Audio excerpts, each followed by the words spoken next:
Gentlemen, let's welcome Dr. Arnel Marcaida. Okay, good evening po. Magandang gabi sa ating lahat mga kapatid. Narinig niyo po ba ako? Yes, Doc Arnel. Yes po. Ilan tayo ngayon dito?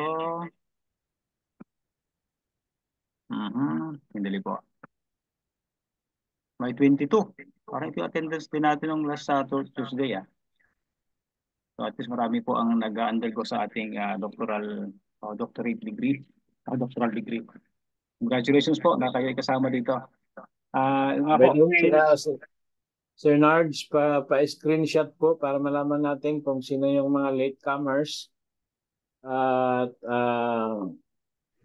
hindi naman po sila ma-absent ng todo. No? Kasi kung hindi tayo mag-attendance sa katapusan, absent talaga sila kasi kanina pa po tayo nag-roll call. Sayang naman ng 2,000, no, na mababawas sa kanilang pondo sa educational thing.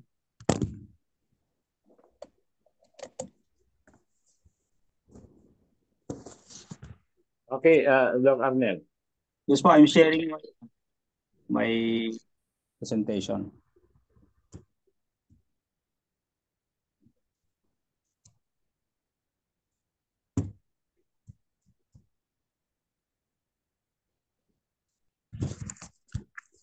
Nakikita po ba?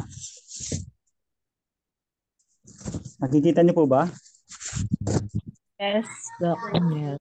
So, ito po ay word pa lang, word presentation. So, medyo i-close up ko pa ng konti para mas makita niyo po. Kahit hindi po kayo mag-screenshot, i-PDF ko po ito to provide you a copy. Isi-send ko po sa ating group chat. Okay po ba sa inyo? Yan, mas malaki. Okay. Okay, Doc. Salamat, Doc.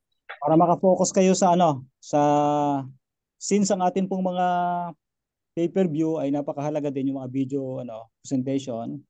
Dahil nandun yung mga paliwanag, nandun yung mga actual na presentation po ng mga professors natin.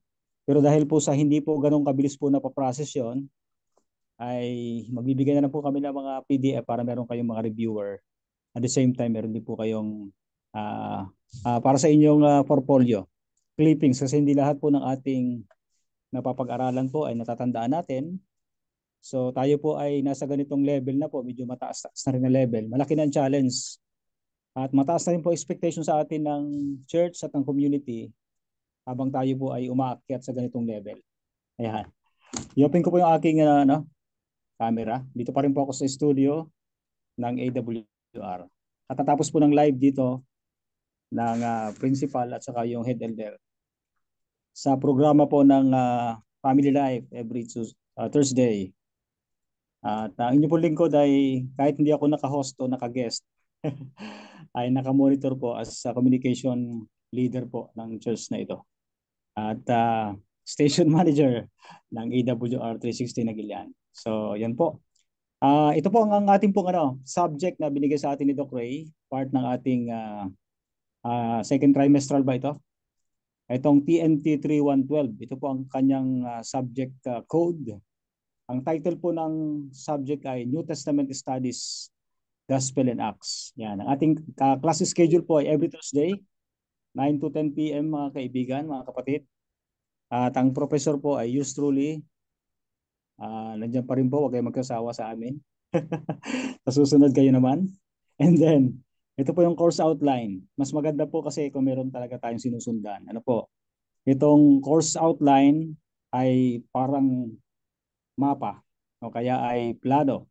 Ang isang magandang bahay kapag gusto mo talagang makita yung outcome, pinapaguhitan natin sa mga designer or architect.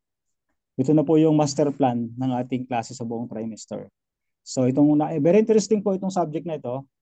Kung paanong very interesting lahat ng mga subjects natin. Isa po ito sa pinaka-interesting din po na subject. Kaya lang, holy hour na po ito. Hindi ko alam kung ilan pa ang gising dito sa panahon natin. Anyway, tatalakayin po natin ito. Recorded naman. Sana gising pa lahat. Okay. Okay, course outline po natin. Ito nga po, New Testament Studies 1. Gospel and Acts. Pero bago tayo magpatuloy, tayo muna po ay mag-request ng isang special prayer sa sino mang matapang na lingkod ng Diyos na gustong manalangin. Let's pray. Okay.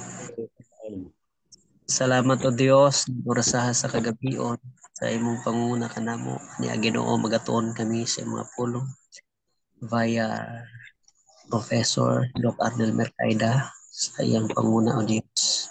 May bang makalangit, igawad sa matag usa kanamo. Kining tanan o Dios sa may salig laoman, nagilabang sa imong anak sa Kristo. Amen. Amen. Thank you so much sa Chaplain Sir Ked Bael. Very active talaga kayo, no? Professor na din ito eh. Kasama na natin ito na nagtuturo. Ano po? So mga kapatid, ang ating course outline, ito po. Ang coverage po ng ating New Testament study po kasi ito, Studies 1. So ang coverage po niya ay yung 4 Gospels, including the Book of Acts. No?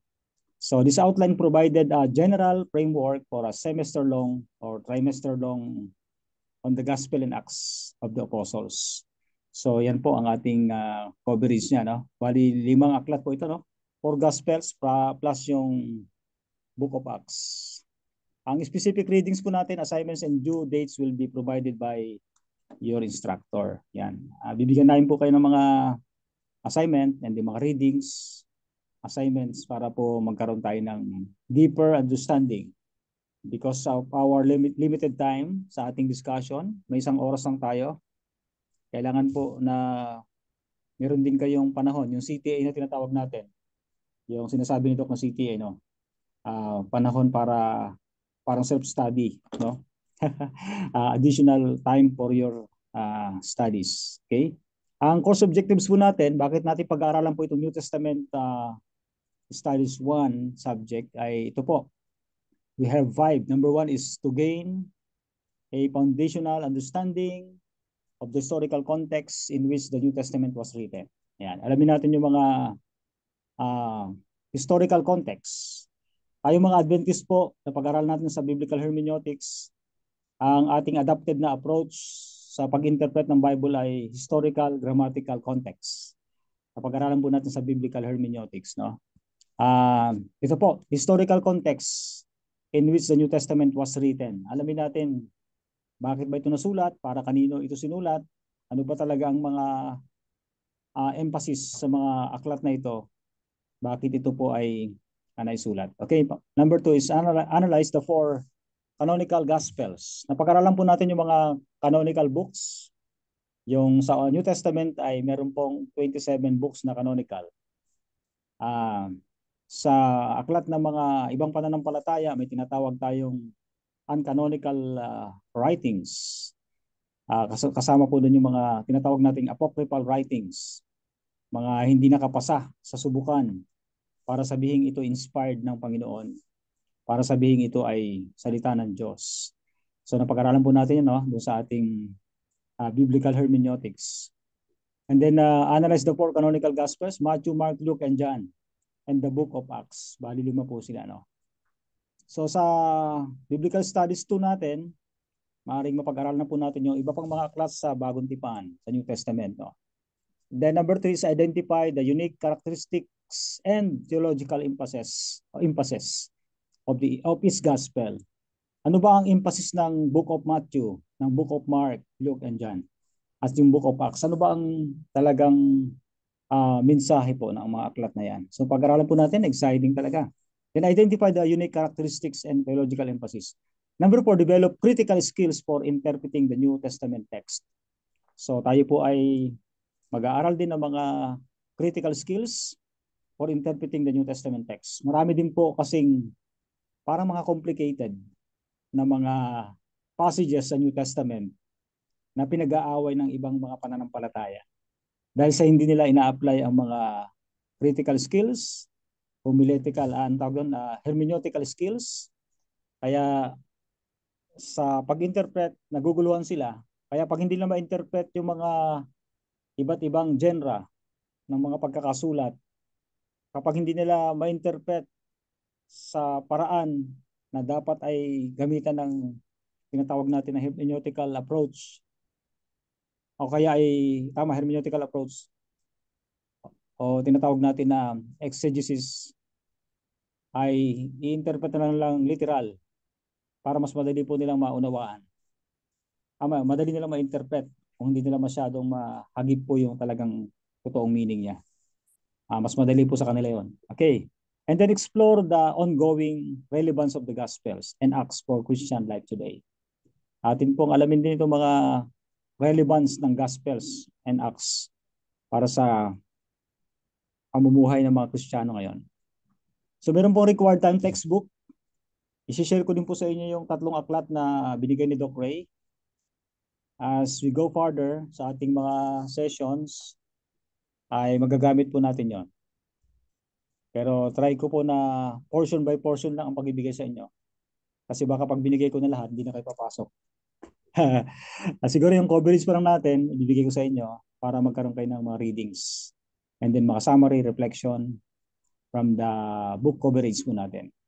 So, next meeting ko po, ipapakita sa inyo yung mga title ng books. Bibigay ko sa inyo para meron po kayong gabay na mababasa in advance.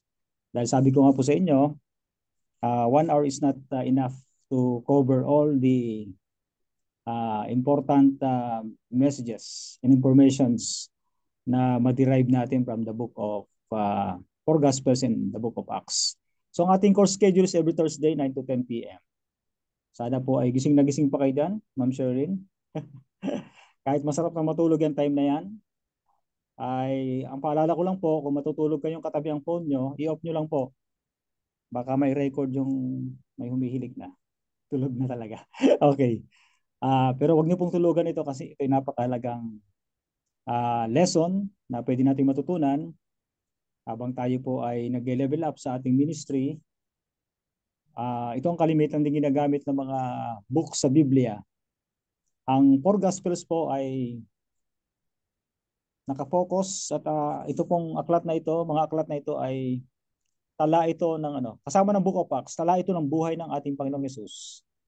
Historical account ng buhay ng Panginoong Hesus, ng kanyang ministry sa 3.5 years. Simula ng kanyang kapanganakan, yung kanyang genealogy o yung history of his life. Paano siya pinanganak, saan galing na lahi. Sa Book of Matthew chapter 1, makikita natin yon na pinatunayan na itong Kristo na ating pinapaniwalaan ngayon, siya talaga yung nakaprophesy sa Old Testament na darating, na galing sa lahi ni David. Yan. So sa week 1 natin, next meeting po ito, talakayin natin ang introduction. Introduction to the course, yung goals nitong 5 books, expectation natin and assignments. No? Anong goals natin dito sa pag-aaral natin ng New Testament Studies 1? And the New Testament, historical background and canonization. Babalikan ulit natin, paano nga ba nakapasa itong 5 aklat na ito para mapasama sa mga canonical books. Ibig sabihin ng canonical books, inspired, declared as inspired by God. Yung mga uncanonical books, again, yung apocryphal writings o hidden things, hindi sila nakapasa sa maraming kadahilanan dahil sa maraming mga tala doon sa mga apocryphal writings ay hindi po nakasynchronize, hindi po na nakipagkasundo. May contradiction yung mga nakasulat doon ng mga talata base sa general teachings ng Biblia. So may contradiction. Okay? Mga readings po natin, yung mga textbook natin, next meeting po akin pong ibabasa sa inyo. Total yun namang Book of Acts ay kung kayo po ay naka-enroll at nakapasok sa mga subjects ng Pauline Missiology, ang textbook po doon yung Acts of the Apostles na rin. Pero kung gusto niyo po uling basahin ulit ang Book of the Acts of the Apostles by Ellen G. White, makakatulong din po yon. Makakatulong din po sa mga aklat na pwede nating basahin in advance. Basahin niyo na po yung Book of yung 4 Gospels. Matthew, Mark, Luke, and John, and then yung Book of Acts. Mag-advance reading na po kayo. Gagawan ko po kayo ng PDF, isa sa requirement po natin dito, gagawin ko ng PDF, blank, nakalagay doon yung name ng book, tapos mayroon siyang chapter o chapters, Lalagyan natin ng remarks. Pipirmahan nyo po doon. Lagyan nyo ng date kung kailan nyo natapos basahin yung chapter na yon. And then mag-remark. Mag-remark kayo. Pwede rin kayo magbigay ng reflection sa bawat chapter. Elaborate po natin sa next meeting. And then yung mga additional readings po natin sa textbook, aside from Acts of the Apostles, four Gospels and the Book of Acts, pwede rin po basahin po yung Desire of Ages. Ang Desire of Ages po ay tala ng buhay ng Panginoong Hesus. Mula sa bago siya ipanganak o ipinanganak siya hanggang sa pag-restore ng bagong langit, bagong lupa. Yung highlight ng kanyang ministry, nandun po. Kung gusto niyo pong lubosang makilala ang Panginoong Hesus, basahin niyo po ang four Gospels in the Book of Acts. Kung gusto niyo pong magkaroon ng detailed ng mga ginampanan ng Panginoong Hesus, basahin niyo po ang buong aklat ng Desire of Ages. Nandyan po ang mga detalye ng ginampanan ng Panginoong Hesus. Dahil binabanggit sa Book of John, huling talata, kung susulating lahat ng mga ginawa ng Panginoong Hesus, ay kahit sa buong sanlibutan po hindi magkakasya. Ang Biblia po ay summary lang po ito ng mga ginampanan ng Panginoong Hesus. Summary, hindi po yan talaga detalyado. Ang mas detalyado po yung Desire of Ages. Pero ang Biblia po ay sapat, kahit wala ang Desire of Ages na book o iba pang mga writings. Sapat po yan para maging gabay at maligtas ang tao. Hindi po natin sinasabing kulang.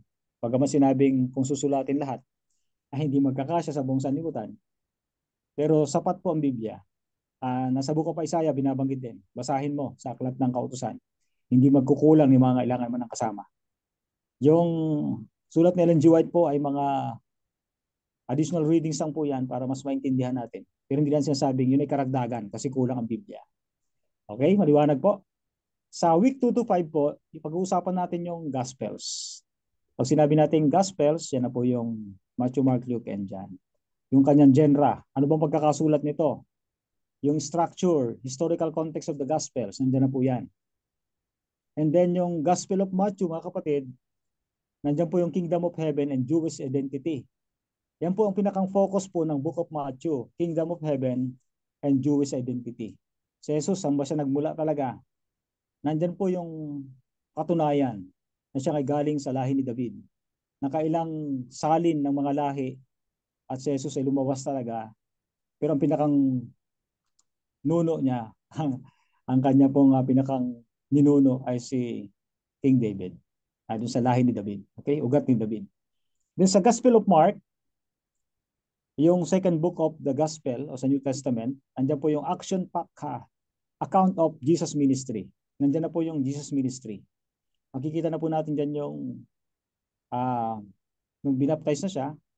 Sabagay sa Book of Mark meron din. Sa Book of Matthew meron din. Starting parang Matthew chapter 3, nandiyan na po yung baptism. So, nandiyan na po yung account ng kanyang ministry. Ang ministry ng Panginoong Hesus po ay formally, nagsimula po ay after his baptism. Soon after his baptism, nag-start na po ang kanyang ministry bilang tinatawag natin na Messiah, the Anointed One. Isa na pinahiran para gumanap ng isang kakaibang tungkulin. Yan po yung magligtas ng tao. Take note, ang main mission and goal ng Panginoong Hesus is to seek and save the lost. Yan. Tandaan niyo po yan ha. Ang main mission ng Panginoong Hesus, bakit siya dumating dito, nag-incarnate, nagkatawang tao, naglasag, sabi sa Ilocano, is to seek and save the lost. Yun ang main purpose ng kanyang buhay. Nakafocus ang kanyang ministry, kahit maraming mga pagsubok na pinagdaanan niya na, halos mag-give up din siya. Sana, bilang tao. Pero pag nare-recall niya ang purpose kung bakit nandito siya sa lupa, yung kanyang incarnation, yung kanyang pagkakatawang tao. Kaya dun sa struggle niya last night, last 24 hours before the crucifixion, ay nakipagbuno pa rin siya sa Ama nang kung maaari ay makalampas sa kanya yung saro, hindi niya mainuman yung cup of sacrifice. Ibig sabihin nun ay simbolo po yun ng hindi sana niya danasin yung hirap na daranasin niya bilang tao sa pagtubos sa mga tao, makasalanan. Pero alam natin ang history, alam din natin ang historical and biblical account Wala namang iba na pwede pang ipadala ang Ama para maligtas ang tao. So palaging nakapokus ang Panginoon Hesus sa mission niya, hindi sa kanyang sariling damdamin. Kahit hindi madali ang kanyang ginampanan, kahit po siya bilang tao din mga kapatid ay nag-struggle din talaga ng matinding struggle. Ang sakit ng kanyang naramdaman ay hindi lamang physical. Mas masakit yung emotional na damdamin sa Panginoon dahil marami mga taong naging dahilan ng kanyang pagpunta sa lupa ay hindi naman siya tinanggap. Yung kanyang piniling bayan, yung Israelites, sila pa yung nauna na nagtakwil sa kanya dahil sa binulag ni Satanas ang kanilang mga pagkaunawa. Sa kabila po ng ang lahat ng mga shadow o kaya ay mga prophecy ay binigay po sa bayan ng Diyos, sa mga Israelites. Nakalulungkot isipin na sila pa yung tumanggi sa kanya. Sabi sa John chapter 1 verse 11, yung kanyang pinarituhan ng mga tao ay siya rin nagtakwil sa kanya. Di ba? Masakit yun, no? Yung mga taong pinuntahan mo para iligtas, sila rin yung nagtakwil sa iyo. Pero kung titingnan naman natin, i-analyze natin, nakatulong yung pagkatakwil nila. Nakatulong yung pagkapako sa kanya sa krus, pagtanggi sa kanya at pagpako sa krus. Kasi yun talaga yung paraan ng Diyos para matubos ang tao. So nandyan po yan mga kapatid sa gospel. Sa Gospel of Luke mga kapatid, nandyan naman yung focus niya ay Jesus in the marginalized. So nandyan po yan. Yung ating ginagamit na matibay na talata, yung habit ng Panginoong Hesus, costumbre niya ang Panginoong Hesus, na pumapasok ng Sabat o sa synagogue, sa church every Saturday. Sa Book of Luke po yun. No? Sa Gospel of John naman, ang focus ng Gospel of John is Jesus as divine word and Son of God. Di ba binanggit yun sa John chapter 1 verse 1. Yung ating Panginoong Hesus ay Diyos, siya ang Berbo, siya ay sumasa Diyos at siya ay Diyos. Sa 1 to 3, verses 1 to 3 ng chapter 1 ay nandun yung binabanggit na siya ay manlalalang. Kung hindi sa kanya ay hindi nalalang ang lahat ng bagay. He is our creator. Sa verse 14, yung Diyos na yon ay nagkatawang tao. Sa verse 14, katawang tao ang Berbo at tumahan sa gitna natin at nakita natin ang kanyang kaluwalhatian. Sabi ng mga ni John, kaluwalhatian gaya ng bugtong ng anak ng Diyos. So yung pagkakatawang tao nandun talaga. So Diyos na nagkatawang tao.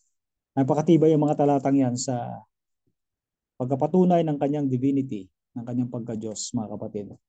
So nandiyan po yung sa Gospel of John, He is the divine word and the Son of God. Ngayon, marami nagkiklaim na sila ang Son of God. Sa Davao, merong nagkiklaim na siya raw yung appointed Son of God. Ngayon ay inuusig ng batas. Dahil sa maraming kaso ng paglabag, mga human trafficking at marami pang iba. So naharap siya ngayon sa maraming kaso. At sabi niya ay kung hindi siya titigilin na usigin ay meron daw siyang push button lang at pwedeng pawasak ang buong sanlibutan. Parang sinasaywar na yung mga tao. May kapangyarihan din daw siyang patigilin ang lindol. Yan. At kung gusto mo raw maligtas ay dapat ay lumapit o dumaan ka sa kanya. So yung mga self-appointed Son of God. Yan po ay mga part ng fulfillment ng prophecy na sinasabi na there will be false Christ and false prophets in the last days. So isa po yung nagkiklaim na yun na fulfillment ng prophecy. Lalabas talaga yan. Lalabas yan. So nandyan po mga kapatid, ang week 6 natin ay midterm exam. Dalawa lang po exam natin dito, midterm at saka final. So yun po. Pero may mga instances na final na lang mangyari. Depende po sa allotted time natin. Hindi basta mag-aral po kayo mabuti. Ang mahalaga dito matuto tayo. Yung examination ay ina-assess lang po kung talaga natututo tayo sa mga subjects na pinapag-aralan po natin. Okay? Yun daw po, examination natin ng midterm ay i-cover niya yung ating napag-aralan ng week 1 to 5. Pero ito po ay outline lang, course outline lang, pero may adjustment din po ito. It depends upon the situation. Pwede po ma-adjust yan po. Adjustable yan yung ating course outline. Sa week 7 to 9 po natin, yung Acts of the Apostles, pag-aaralan po natin yan. After the week 1 to 6, 1 to 6, yung pong 4 Gospels, and then week 7 to 9, Acts of the Apostles. Papag-aralan po natin dito yung birth of the church and the work of the Holy Spirit. Yung early church, na yung batang iglesia na itinatag ng Panginoong Jesus. The spread of Christianity in the first century.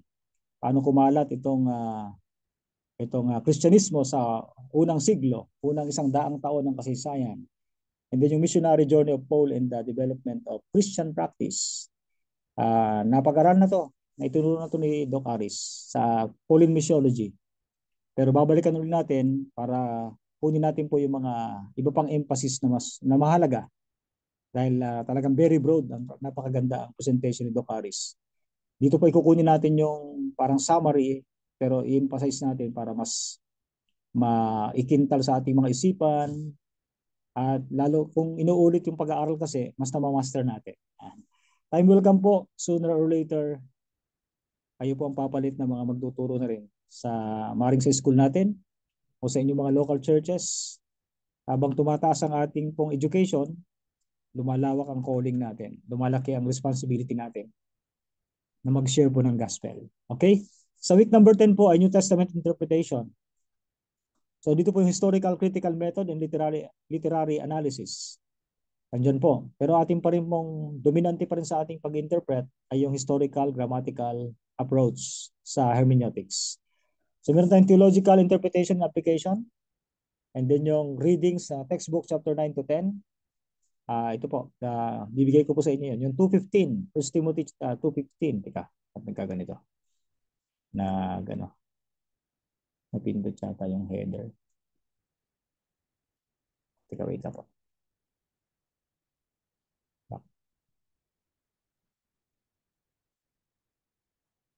Footer pala yung footer. Wait lang po. Wait lang po at medyo napindot ko yung footer niya. Dapat ito ay mai-off.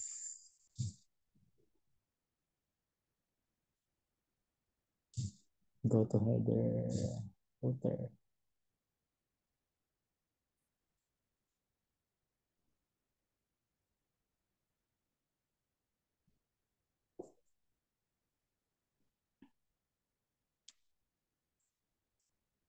Wait lang po tatay, i-reset ko lang po.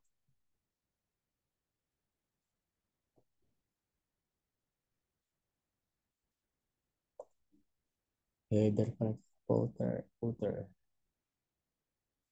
Teka, i-close na natin. Mga bang modify din.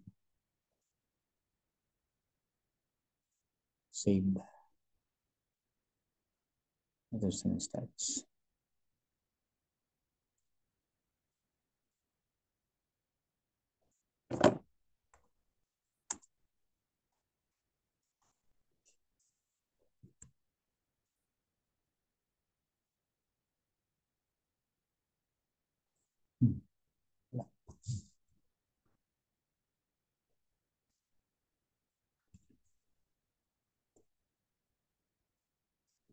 I-share ko po ulit.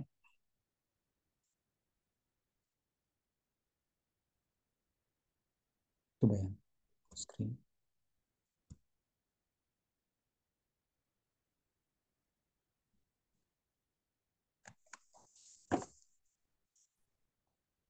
Makikita niyo na po ulit. Lumabas po ulit. Okay. Asa na po tayo? Sa week? Yes, Doc. 18. Okay, yan po yung sa week number 10 po. Ito na yung historical critical method and literary analysis. Okay? Yung New Testament interpretation, theological interpretation and application. Sa week 11 po, itong New Testament and Christian faith. Yan. Pag-usapan natin itong New Testament on God, Jesus, and the Holy Spirit. Ano ba ang pananaw? Ano bang tinuturo ng New Testament books, particular po sa 5 books na ating focus about the Godhead, the God the Father, the Son, and the Holy Spirit. The New Testament and Christian ethics. Ano bang tinuturo ng Biblia? Anong mga aklat na ito may kinalaman sa Christian ethics? Paraan ng ating mga pamantayan or panuntunan sa buhay Kristiyano. And the next, the New Testament role in worship and teaching. Naka-focus din po itong mga aklat na ito sa kung paano tayo ang pagsamba at ang katuruan dito. And then yung readings po natin, meron pa rin tayong mga readings. And then week number 12, course review and final exam. Yan. Review of key concepts and themes from the course. Then final exam. Sa final exam po, ay cover pa rin natin yung mga hindi na ibigay ng mga questions sa ating panahon po ng midterm exam. Parang comprehensive na ang tawag doon. Ibig sabihin, from the beginning, mako-cover niya. Okay? Ito po yung ating assignments. Sample lang po ito. Pwede rin po itong mabago-bago. Weekly reading quizzes on textbook, chapters, or Bible passages. So encourage you to make an advanced reading. I-divide ko po kung ilang weeks tayo mag-aaral. Pero kung kaya niyo pong basahin ang 10 chapters a week, bigyan ko po kayo ng hopefully tomorrow may send ko po yung PDF. Lagyan niyo po ng pangalan niyo and then book of the New Testament, yung Gospel and Acts. Yung sinabi ko kanina, lagyan niyo ng chapters, date, tapos remarks. At least magbasa po tayo ng kahit 10 chapters a week para meron tayong matatapos. Pero baka kulang pa. I-divide ko muna po kung ilang weeks tayo at ilang chapters yung mako-cover natin para sa inyong advanced reading. Okay? Ayan po. Meron tayong short response paper o papers on specific topics related to the Gospel in Acts. Meron tayong longer research paper on a chosen theme or figure from the Gospel in Acts. Meron din pong class participation, yung ating discussion and presentation. Maaari din po mabigyan kayo ng time na mag-report. Pwede, yan.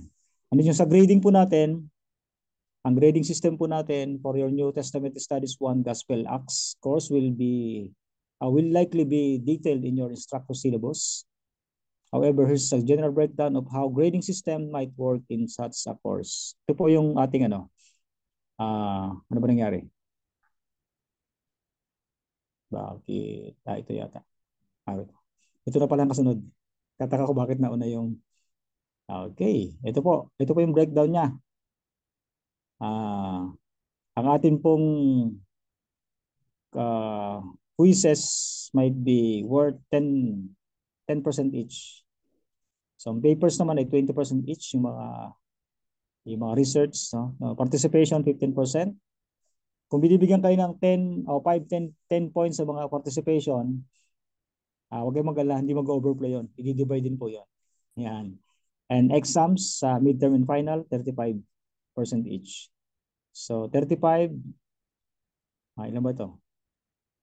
35, 70, 90, 150 na ito. I-explain po namin in details sa susunod. Okay? Your instructor will provide the specific weights for each category. So impossible assignments and weights po nito, yung timbang o yung halaga ng inyong mga assignments. Ang reading quizzes po ay 10 to 15%. Mga short quizzes assess your understanding of assigned reading. Yan. Halimbawa, pinabasa sa inyo po yung chapter 1 to 10 ng Book of Matthew. So kukuha tayo dyan ng i-assess po natin para malaman natin kung nabasa talaga at naintindihan natin. And then yung short response papers, 15 to 20%. Ito po ay nakapokus sa mga specific topics related to the course material, encouraging analysis and critical thinking. And then sa longer research paper natin, 20 to 30%. This assignment allows you to delve deeper into a chosen theme or figure from the Gospels of Acts, demonstrating research and writing skills. Class participation po, 10 to 15%. Active participation in class discussion, presentations, or group activities can contribute to your grade. Exam, midterm, 30 to 40% po pala ito. Okay. These exams comprehensively assess your knowledge of the course material, often combining multiple choice, short answer, and essay questions. Usually po, madali lang naman sa atin ang examination. Basta mahalaga po ay naintindihan po natin yung ating mga pinag-aaralan dito sa napakahalagang subject. Ang grading scale po natin, ito po, yung 90 to 100% po ay excellent. Ang 80 to 89 ay very good, 70 to 79 is good. Itong 60 to 69 is satisfactorily, below 60% is failing. So yun po yung ano. So ito po yung general example ng ating grades mga kapatid. I-ISO po natin yan, ipa-finalize po natin susunod. At yan po ay para meron lang kayong overview dito sa ating course outline. Kapag ito po ay ma-edit ko at may finalize, isasend ko po itong course outline sa ating pong GC para mayroon po kayong gabay sa ating pag-aaral. So marami pa pong i-ayos dito. At least meron tayong panahon na nagkasama-sama at na-explain namin sa inyo ang sistema po dito sa ating klase. Do you have any question po? May tanong po ba kayo? Wala pa po, wala pa. Wala pa kayong tanong, Engineer Romeo Celeste? Wala pa po. Talagang no? So, yun po. I encourage you to continue studying here in LCMBSI. No po? Malapit na po na maabot Thank you po, thank you. malapit na maabot ang pangarap natin dito.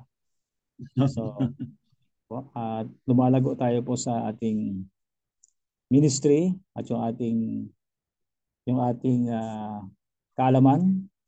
Habang lumalago ang ating kaalaman, lumalalim ang ating pagkaunawa sa Biblia, ang impact po niya sa atin ay dapat mas lumalalim din ang ating relationship sa Panginoon. Baka mag-suicide kayo sa dami ng assignment. Daming subjects. Daming basahin. Ano po. Ngayon po ay talagang ma-encourage tayo na magbasa, mag-aral na mabuti dahil sa malaki ang challenge po ng gawain ng Panginoon. Ang sabi ng Spirit of Prophecy, ang tatapos ang gawain ng Diyos ay mga kaanib na iglesia. Kasama na rito mga Lemsia, no? Pero tayo po na mga trained chaplains, mga trained theologians, ang ating magiging focus ay habang nagtiteach tayo, habang nag-preach tayo, nagtiteach din tayo. Di ba sabi ng Matthew 28 verses 19 to 20, ang sabi ng Panginoon ay humayo kayo at ipangaral ang ebanghelyo. Ituro ninyo sa kanila. So may preaching, mayroong teaching, no? Naganapin ang lahat ng mga bagay na iniutos ko sa inyo. At yung promise ng Panginoon ay, Lo, I am with you always, even unto the end of the world. So sasamahan tayo ng Panginoon. So huwag natin hiwala yung preaching sa teaching. Yan. Kasama po yan. Kahit sa Panginoong Hesus during his earthly ministry, 3.5 years po yung formal ministry niya, ay magkasama po yon. Tatlo po yung focus ng ministry ng Panginoon. Andiyan po ang teaching, andiyan po ang preaching, at nandiyan din po ang healing ministry.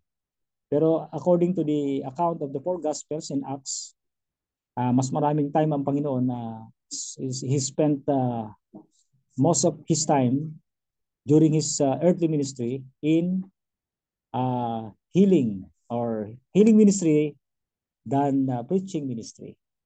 At ina-analyze ko kung bakit maraming audience ng Panginoon kahit saan siya pumunta.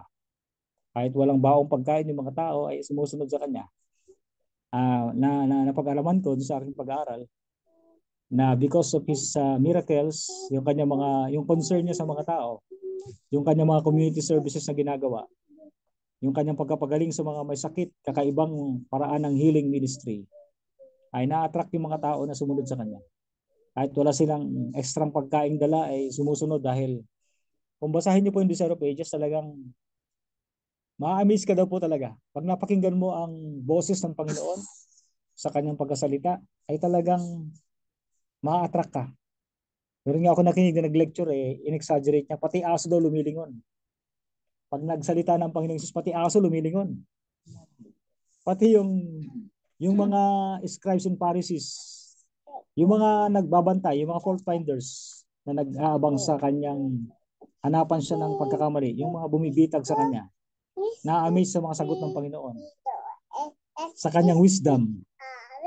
Di ba nung around 12 years old ba yun? Nung bata pa siya, nung hinahanap siya nung nagpatala dun sa, yung kanyang parents nagpatala sa Jerusalem, sa Bethlehem, nagpatala sila, ay dahil sa sobrang busy ng parents na nakipagkwentuhan sa mga tao, alam nila, andyan lang sa likod nila ang Panginoong Hesus nung bata pa siya. Pero nung makauwi na sila, na-notice nila na wala pala yung anak nila. Nung hinanap sa Jerusalem po yung nangyari, anong hinanap ng magulang niya sa mga kamag-anak? Wala. Bumalik sila, nandun sa temple. Nakikipag-discussion doon sa mga doktor sa theology, ang Panginoong Hesus. Pero na-amaze yung mga doktor sa kautusan, yung mga nag-aaral na mataas sa teolohiya ng mga Hudyo, tagapagturo ng mga teachers, mga rabbi, na-amaze sila sa wisdom ng Panginoon. Kaya ang tanong nila saan ka ba nag-aaral? High school. Ang sinasabi niya ay ang mother niya ang kanyang teacher.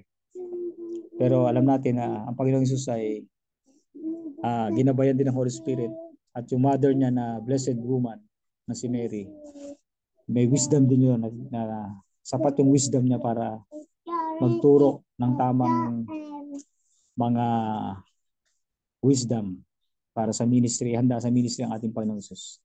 Kaya nga po siyang tinawag na blessed mother, pinagpalang ina yon na si Mary. So mga kapatid, yun po ang magandang sa pag-aaral na ito, napakaganda po na pag-aralan. Tinawag din po itong synoptic gospels, no? Dahil sa parallel. Yung accounts niya, marami nagreklamo, sabi nila bakit kailangan pang isulat ng 4 na accounts or authors o 5 itong Gospels at saka yung Book of Acts.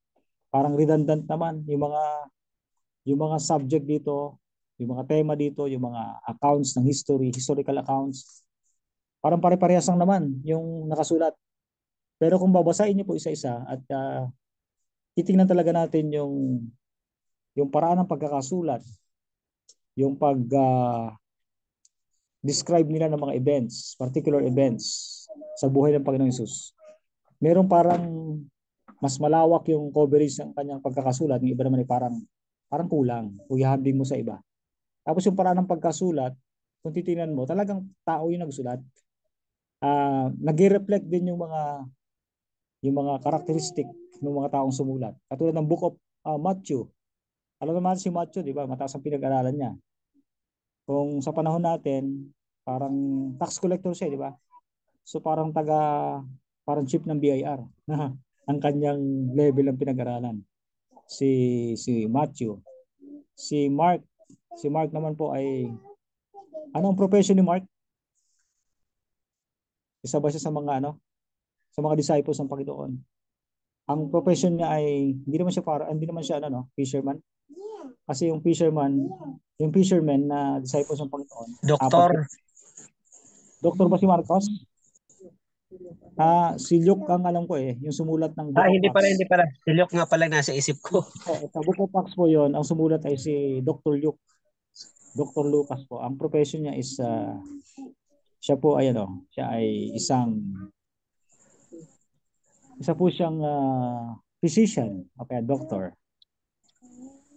Okay? We'll try to search kay Uncle Google kung ano ba ang profession ni Apostle Mark. Tingnan natin. Si John ay fisherman, di ba? Evangelist po. So, missionary po siya. Okay, missionary po si Mark.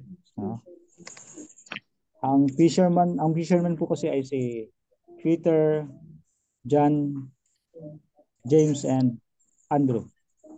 Yun po ang mga fishermen sa 12 disciples. Si Apostle Mark po ay tama. Siya po ay isang missionary. Yan. Isa po siyang missionary. So, preacher yan. Missionary preacher.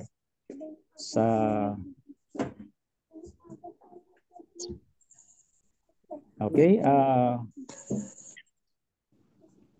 Okay po. Maliwanag. Okay. So, yun po mga kapatid ang mga mahalagang mga points sa ating pong lesson ngayong sa ating subject na ito na New Testament Studies. Siguro po okay na po ang ating pag-uusap. Hindi natin kailangan munang pahabain para makapahinga po kayo. Sa next meeting po, I will try to make an attractive PowerPoint presentation, and yung mga information po ay kakarga na namin dito. 3 books po yung binigay sa akin ni Doc Ray, at i-digest ko po yon.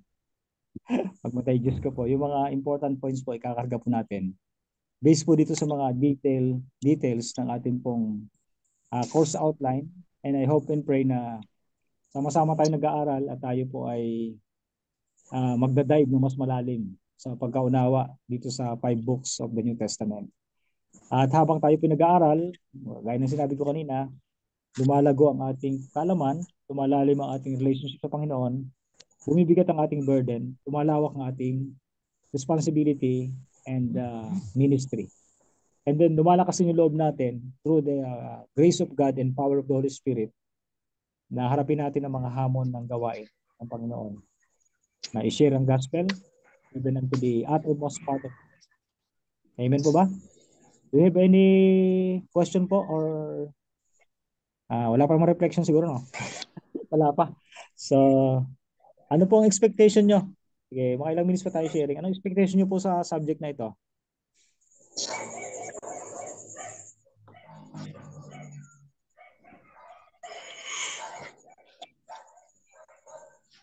Expectation ko, Doc, maraming babasahin. Ay, maraming babasahin talaga po. Oh. Gawin nyo lang po na natural na pagbabasa. Huwag po yung parang burden na kailangan basahin ko to. Ma-review ko uli yung Desire of Ages. Opo, basahin nyo po. Napakaganda talaga ang aklat. Andiyan ang detalye talaga. Detalye ng ginawa ng Panginoon. Sa talagang napakatindi ng description ng Desire of Ages. Pagbabasa niyo po talaga yan. Napaka-lawak ng ating kaalaman pagka nabasa po natin yan. Aside from the 5 books, plus yung Book of Acts, Acts of the Apostles, tapos yung Desire of Ages. Yan po talaga, napaka-inspiring. Napaka-inspiring po talaga yung book na Desire of Ages. Ang misis ko, ang dami siyang nabasa ang aklat. Napakasipag magbasa. Itong aking anak din na si Angela, yung panganay namin, napakasipag din magbasa. Marami na rin siya mga books ng Ellen G. White books. Yung Bible natapos na rin po nilang basahin. Gagawan nga po namin silang certificate. Yung 2 unang anak namin natapos nilang basahin ang Bible. Sabi ko sa kanila ay mag-enroll din kayo sa links para maintindihan niyo yung binasa niyo. Ayan. Okay, mahalaga po yung mabasa yung Biblia, pero mas mahalaga din na maunawaan natin at ma-internalize ang mensahe. Okay?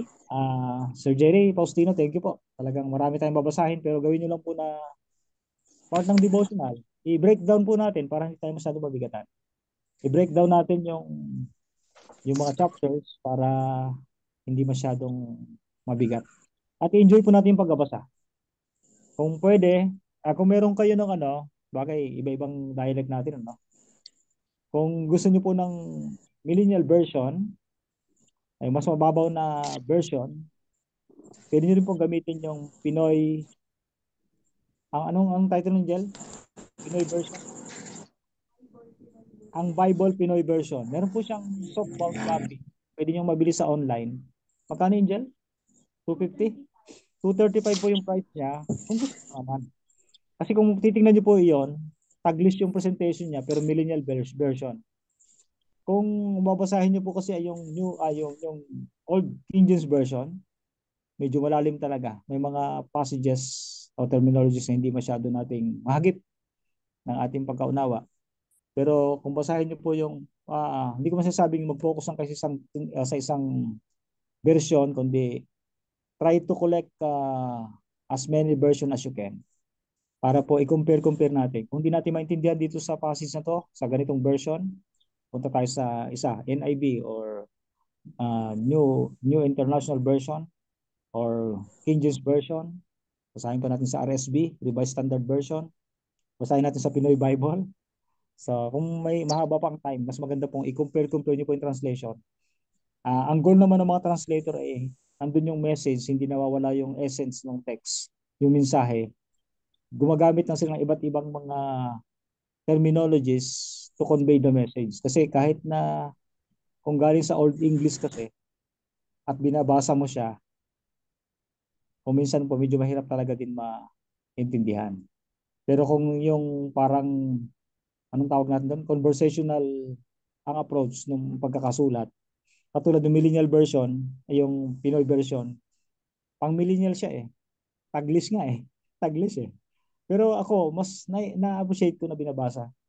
Kino-compare ko sa authorized sa King James version, Diglot Bible ko, yung Diglot po, ito yung dual, yung sa left side niya may Tagalog, sa right side niya nandun yung English counterpart.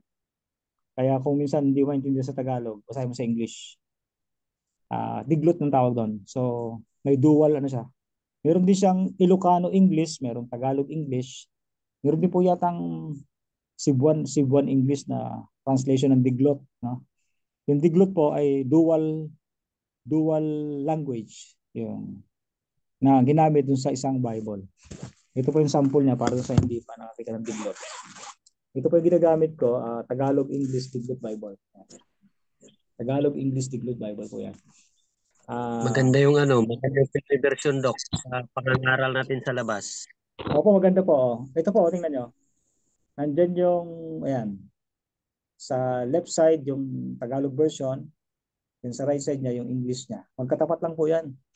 So, itong ginagamit ko, dito ka sa amin, karamihan Ilocano sila. Pero yung mga members namin dito matatanda na sila ay hindi komportable kapag Tagalog ang speaker. So we are trying hard to prepare an Ilocano sermon. Kaya natuto rin po tayo mag-Ilocano rito. Pero wala na po yan, namatay na, 98 years old. The rest yung mga members dito, mga bata-bata na, lahat naman nakakaintindi ng Tagalog. Kaya hindi na compulsory na magsalita ng English, Tagalog, Ilocano. At dito po, marami na dito sa amin sa territory ng Northeast Luzon Mission, marami na dito po na mga galing MBC. So, MBC Mountain View College na mga pastors, 13 na po yata, 13 na mga pastors from MBC na na-hire po dito kasi masyado mabilis ang production po ng MBC ng mga theologians. Sa ngayon sa mga galing doon, 3 years daw po ang waiting time nila bago ma-hire as a church or district pastor. Kaya namin po sila ditong pinapirate. Kinukuha sila dito na mag-work. So okay naman, magagaling po sila galing MBC. Pero mga karamihan po ay mga Bisaya, Cebuan, mga Kakaling Mindanao. Pero mabilis sila mag-adapt ng mga dialect po dito sa Kailocanuhan. And then dito po, parang modernized na rin eh. Lalo sa mga city dito sa Kailocanuhan, Tagalog naman din ang maraming salita sa mga syudad. Especially yung mga kabataan. Okay po, at this point of time mga kaibigan, mga kapatid, magpaalam na po tayo. Since hindi pa naman tayo makapag-reflection ngayon dahil ito pa lang po ay course outline and overview. At maraming salamat po sa inyong pagdalo. Sino po ang pwedeng manalangin sa atin sa pagkatapos?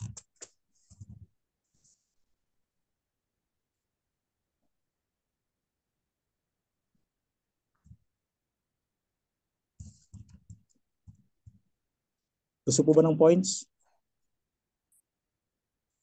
Sino po mag-volunteer na mag-pray? Sir Jerry? Sir Jerry Hello Faustino? Okay, let us pray. Our great God, our loving Father in heaven, praise be your name. Thank you, Lord, for your sustaining grace throughout the day. We're able to fulfill our duties and responsibilities in our active work assignments. Thank you, Lord, for the wisdom, the knowledge, and strength supplied to us, even bringing us back into our respective homes. And for the evening, we're able to attend our online classes through this MBSI. And thank you, Lord, for the knowledge and wisdom shared to us by our professors and the many things that we ought to learn. Thank you for your Holy Spirit's presence that comforted us and guided us thus far. And this evening, as we repose, we entrust to you, dear Lord, our lives. Please keep us safe, including our loved ones. our family and friends. In the stillness of the night, may your Holy Spirit will hover us and send your guardian angel to keep watch us, that no evil spirits nor bad persons could distract while we are asleep. And in the early morning, we expect that you will wake us up, returning to us the vigor and strength. And once again, we are ready to face the day's challenges. And Lord, if ever we fall short of glory and honor into your name, into your presence today, we seek forgiveness. Pardon us in all our iniquities and our sins. Give us the assurance that our names remain in the book of life. In time that Jesus will come again, he will usher us into that eternal home that you have prepared for the righteous ones. This is our hope, and this is the vision that we always look unto, facing Jesus face to face and be with him in that kingdom that you have promised for the righteous ones. Bless our alma mater, bless our professors, bless our my classmates, and the plans, programs, and activities will always be at place with your guidance. Thank you for the assurance that you will hear us, all our prayers. In Jesus' name we pray. Amen. Amen. Amen. So thank you Amen. very much, guys. And Amen. I hope that everyone will be present next Thursday, because we'll be starting our Greek Bible reading at 6 o'clock to 7 in preparation for our Greek advanced Greek studies, no? So pag hindi tayo nakakabasa ng Greek, paano tayo maka-advance sa ating Greek studies? So kailangan nandiyan tayo.